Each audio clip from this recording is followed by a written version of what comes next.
श्रीगणेशाय नमः। एकदन्तगणेशस्तोत्रम् मुदासुरं सुशान्तं वै दृष्ट्वा विष्णुमुखासुराः भृग्वादयश्च मुनयः एकदन्तं समाययुः।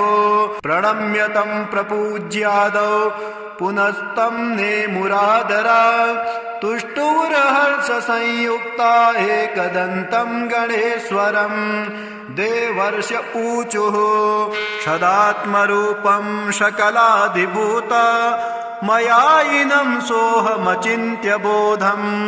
अनादिमध्यान्तविहीनमेकं तमेकदन्तं शरणं व्रजामः। अनन्तचिद्रूपमयं गणेशं ह्यभेदभेदादिविहीनमाद्यं हृदि प्रकाशस्य धरं स्वधिस्थं तमेकदन्तं शरणं व्रजामः।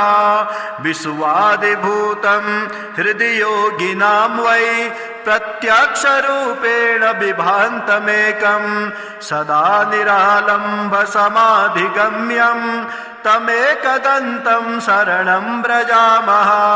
स्वबिम्बभावेन विलासयुक्तं बिन्दुस्वरूपं रचिता स्वमाया तस्यां स्ववीर्यं प्रददाति यो वै तमेकदन्तं शरणं व्रजामः।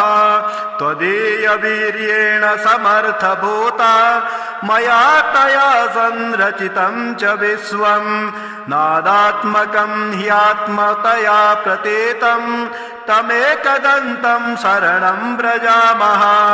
त्वदीयसत्ताधरमेकदन्तं गणेशमेकं त्रयबोधितारं सेवन्त आपुस्तमजं त्रिसंस्थास्तमेकदन्तं शरणं व्रजामः।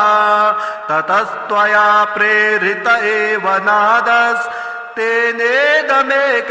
रचितं जगद्वै आनन्दरूपं समभावसंस्थं तमेकदन्तं शरणं व्रजामः।